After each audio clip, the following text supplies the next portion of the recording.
Shalom dan selamat Paskah saya ucapkan kepada seluruh jemaat Tuhan dimanapun Bapak Ibu Saudara-saudari sedang mengadakan ibadah pada pagi hari ini.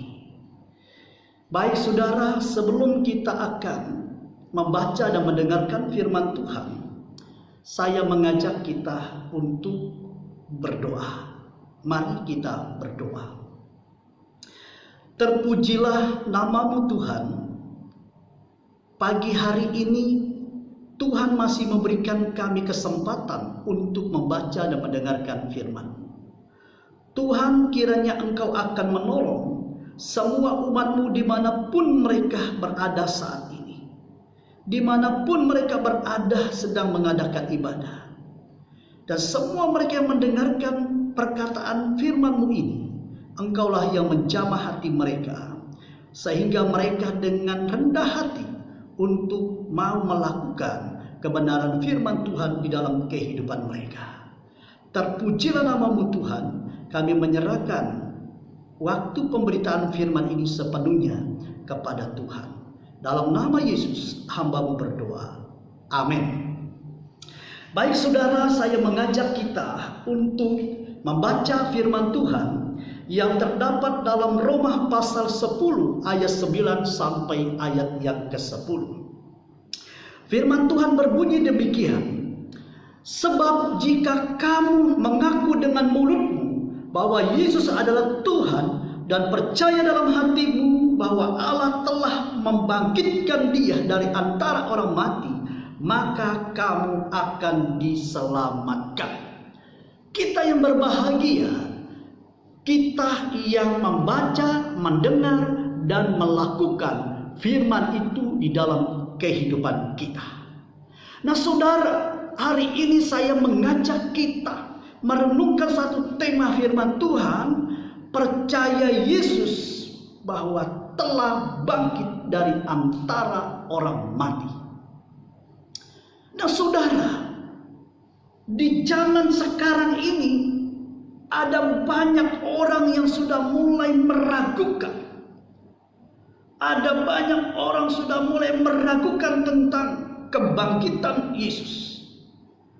Mereka hanya berpikir itu sebuah cerita dongeng. Mereka berpikir itu hanya sebuah cerita yang tidak ada dasarnya, yang tidak ada kebenarannya. Saudara, dari ayat firman yang sudah kita baca jelas bahwa ada dasar kebenaran firman Allah yang membawa kita untuk bisa percaya tentang kebangkitan Yesus dari antara orang mati. Saudara, saya mau katakan begini, kita tentu tidak akan mungkin mempercayai. Kita tidak akan mungkin mempercayai Yesus bangkit kalau kita tidak mempercayai bahwa Yesus pernah mati. Ini dua hal yang sangat-sangat berkaitan. Kita tidak akan mungkin bisa percaya Yesus telah bangkit kalau kita tidak percaya Yesus pernah mati. Yang membuat kita bisa percaya kalau Yesus pernah mati, baru kita bisa mempercayai Yesus telah bangkit. Makanya sia-sialah iman kita kalau kita tidak mempercayai bahwa Yesus telah bangkit. Jadi saudara, tidak ada gunanya kita mempercayai kematian Yesus untuk dosa-dosa kita kalau kita tidak mempercayai kebangkitannya dari antara orang mati. Nah jadi saudara, dua hal ini harus kita mengerti dengan benar. Kita percaya bahwa Yesus telah mati, dan kita percaya juga bahwa Dia telah bangkit dari antara orang mati untuk menyatakan bahwa Dia benar-benar Allah yang sejati yang dapat menghidupkan orang-orang yang percaya kepadanya. Dalam teks firman Tuhan yang sudah kita baca, jelas sekali dinyatakan di sana. Di sana menegaskan, di sana mau mengatakan iman dalam persoalan kebangkitan Kristus ini merupakan syarat keselamatan saudara. Soal percaya akan kebangkitan Kristus ini adalah syarat akan keselamatan yang akan kita dapatkan dari Tuhan kita Yesus Kristus. Roma pasal 10 ayat 9 jelas mengatakan, sebab jika kamu mengakui dengan mulutmu bahwa Yesus adalah Tuhan dan percaya dalam hatimu bahwa Allah telah membangkitkan dia dari antara orang mati, maka kamu akan diselamatkan. Jelas sekali saudara, tidak perlu kita tafsirkan lagi, tidak perlu lagi kita untuk mencari dasar yang lain. Yesus disebut sebagai yang pertama. Yesus disebut sebagai yang sulung, yang bangkit dari antara orang mati. Itu tercatat dalam Kisah Para Rasul, saudara. Tetapi kalau kita coba memperhatikan Alkitab, sebetulnya ada peristiwa kebangkitan yang terjadi sebelum kebangkitan Yesus. Ada beberapa peristiwa terjadi kebangkitan sebelum Yesus. Siapa itu? Anak janda di Sarfat, dia hidup kembali ketika Elia memohon pertolongan kepada Allah. Anak janda ini bangkit kembali, saudara. Demikian juga Yesus sendiri membangkitkan. Siapa yang Yesus membangkitkan? Anak Yairus. Di sini sudah terjadi kebangkitan sebelum kebangkitan Yesus.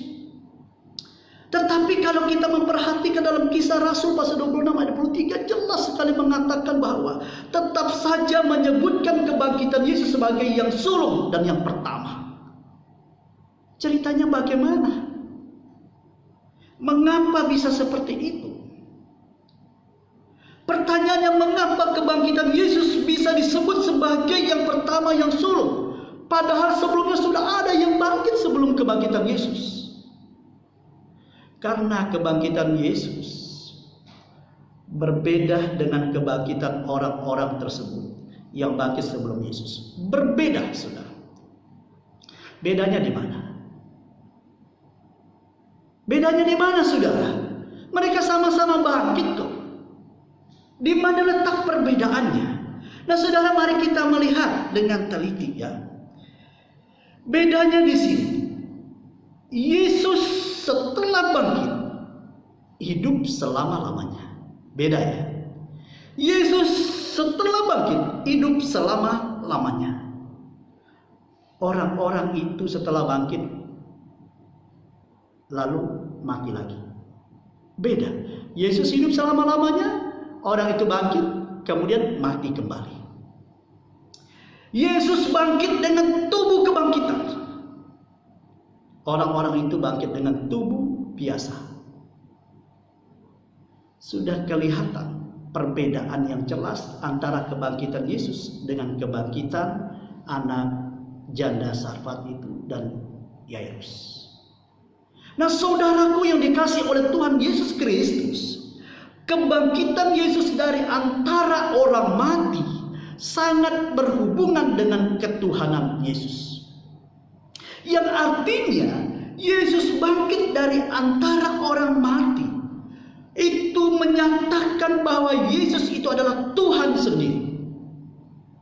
Itu menyatakan ketuhanannya, bahwa maut tidak bisa mengalahkan dia, dan kuasa apapun tidak bisa mengalahkan dia. Dan dia bangkit dengan cara yang luar biasa. Itu sebabnya dalam Kisah Rasul pasal 2 juga menuliskan dengan jelas di sana. Ayat 23, 24, 32, 36. Apa yang dikatakan di sana?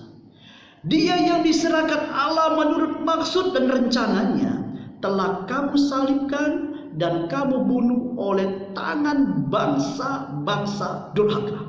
Tetapi Allah membangkitkan dia dengan melepaskan dia dari sengsara maut, karena tidak mungkin ia tetap berada dalam kuasa maut itu. Yesus inilah yang dibangkitkan Allah, dan tentang hal itu kami semua adalah saksi. Ayat 36. Jadi seluruh kaum Israel harus tahu dengan pasti bahwa Allah telah membuat Yesus yang kamu salib itu menjadi Tuhan dan Kristus. Ayat 36, ada satu kata yang menarik. Ayat 36, kata membuat. Kata membuat dalam ayat 36 tidak berarti bahwa tadinya Yesus bukan Tuhan dan Kristus. Bukan begitu pengertiannya. Dan setelah itu oleh Bapa dijadikan Yesus Tuhan dan Kristus. Ceritanya bukan demikian, saudara.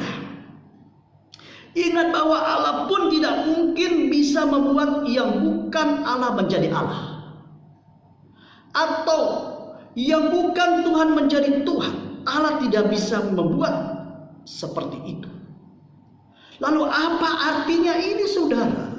Ini hanya sebagai suatu tindakan dari Allah untuk memproklamirkan kepada dunia bahwa Yesus adalah Tuhan dan Kristus. Dia mau memproklamirkan, dia mau menyatakan bahwa Kristus adalah Tuhan. Nah, jadi saudaraku, kebangkitan Yesus menunjukkan bahwa ia adalah anak Allah dan Tuhan. Ingat bahwa istilah anak Allah harus kita tafsirkan menurut pengertian zaman itu, dan itu berarti kesetaraan dengan Allah. Anak Allah berarti dia setara dengan Allah.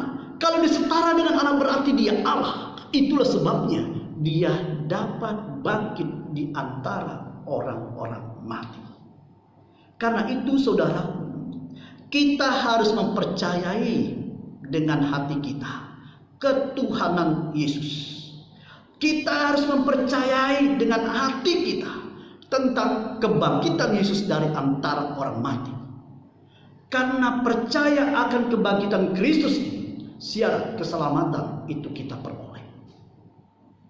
Jadi saudaraku yang dikasih oleh Tuhan Yesus Kristus, kita juga harus mengakui dia adalah Tuhan dengan mulut kita.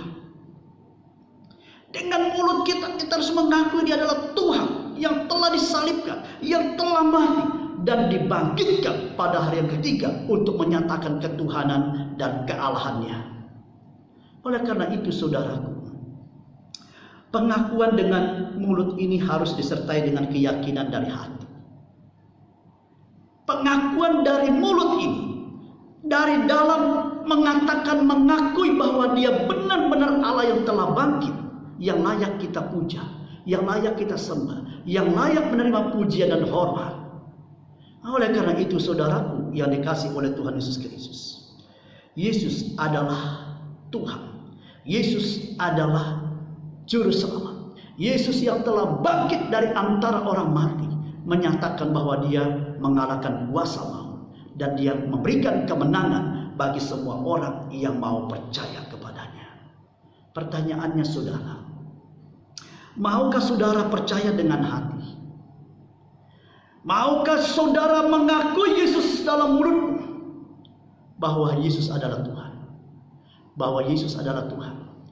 Maukah saudara mengakui dalam mulut, mengakui dalam hati, mengatakan dengan sungguh-sungguh bahwa Yesus adalah Allah yang telah bangkit dari antara orang mati untuk menyatakan kuasa dan kealahannya, agar dunia mengerti bahwa Allah memang Allah. Yesus Kristus adalah Allah. Yesus Kristus adalah Sang Juru Selamat setiap manusia yang mau percaya kepadanya. Kalau kita percaya akan hal ini, saudara, engkau akan selamat. Kalau kita percaya Yesus telah bangkit dengan hati yang sungguh-sungguh, engkau akan selamat. Amin.